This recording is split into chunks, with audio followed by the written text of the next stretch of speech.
Hoy en el mundo, 3.500 millones de personas disfrutan de la democracia.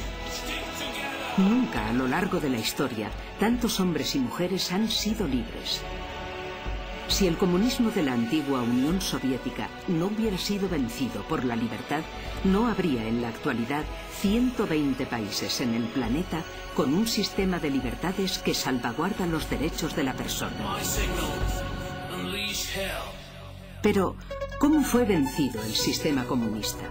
¿El muro de Berlín cayó por sí mismo o lo derribó el anhelo de libertad de los demócratas?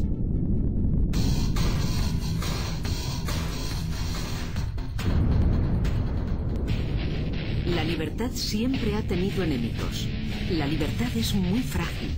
Hay que conquistarla y merecerla todos los días. Políticos sin escrúpulos han preferido despreciar la libertad y destruirla, sojuzgando al ser humano. Fascismo y comunismo han oprimido con voracidad totalitaria a los hombres. La libertad fue capaz de vencer al totalitarismo nazifascista en la Segunda Guerra Mundial. Sin embargo, el totalitarismo comunista sobrevivió a la derrota de su hermano nazifascista e incluso hoy sigue siendo alabado por algunos.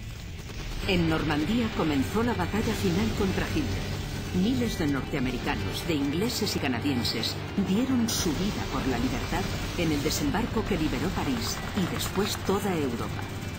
Pero no fue fácil el camino hasta el desembarco que devolvió la libertad.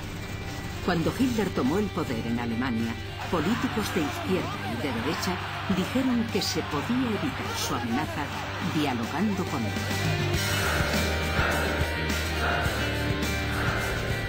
En 1934, millones de ingleses pedían paz mediante un diálogo con Hitler.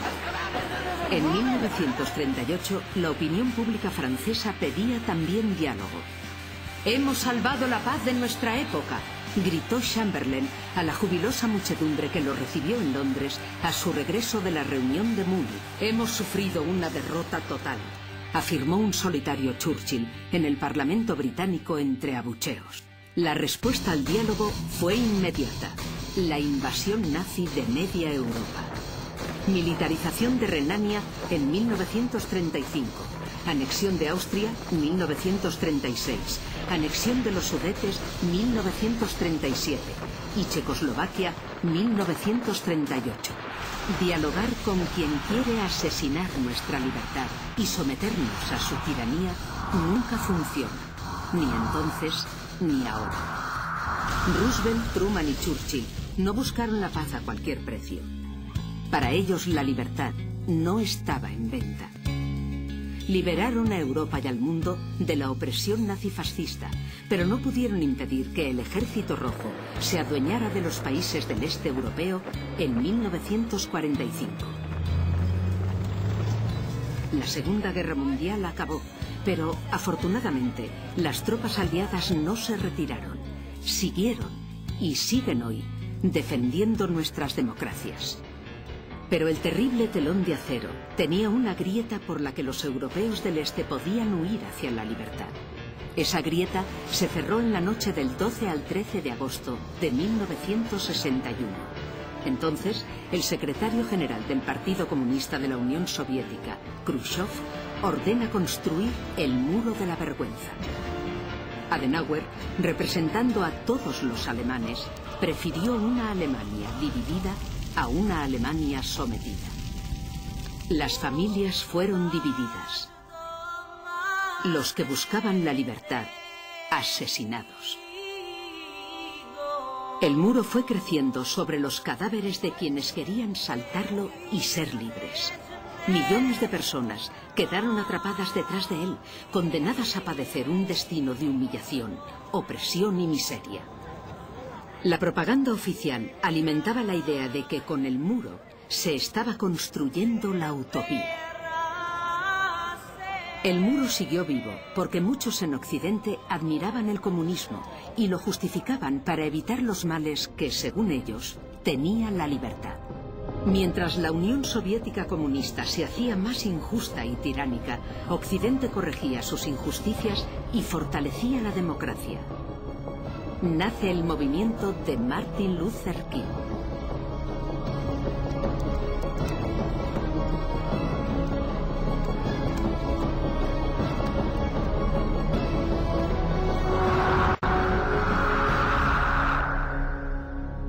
Kennedy proclamó ante el muro: "Yo soy berlinés".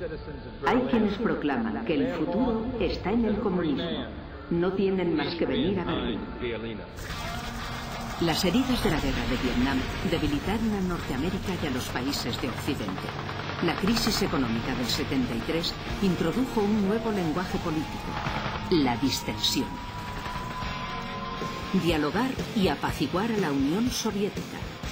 ¿Cómo? El presidente norteamericano Carter quiere dialogar con el enemigo. La respuesta al diálogo propuesto en Occidente no se hizo esperar. El totalitarismo comunista siguió rearmándose y expandiéndose por el mundo. El planeta parecía condenado a ser comunista y a ver morir la libertad en los países que la conservaban. En Europa, los norteamericanos que habían traído la libertad derrotando a Hitler se hicieron indeseables por la propaganda de quienes querían llevar el muro de Berlín hasta Lisboa. Muchos políticos pedían su retirada.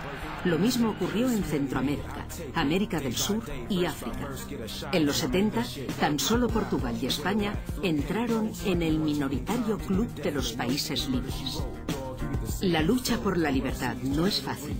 Los políticos débiles abogaban por el diálogo, mientras el comunismo respondía con la misma fórmula que Hitler años atrás: la invasión y la opresión. Las cicatrices nos recuerdan que el pasado existió, y también la cobardía de quienes prefirieron ceder. El apaciguamiento nunca funciona, ni entonces ni ahora.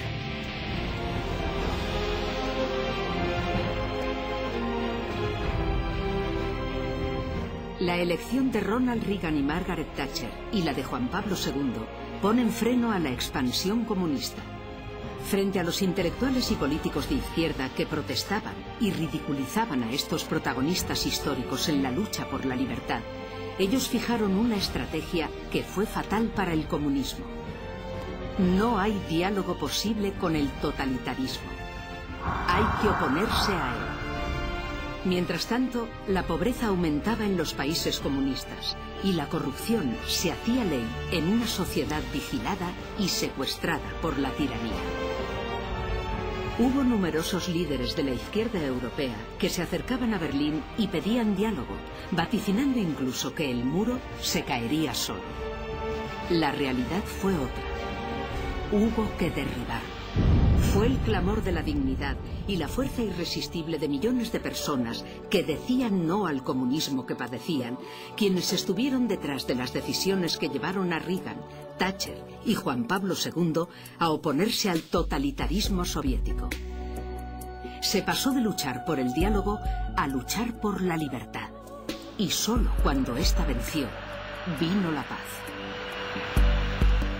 El 9 de noviembre de 1989, la Europa oprimida por la tiranía comunista recuperó la libertad.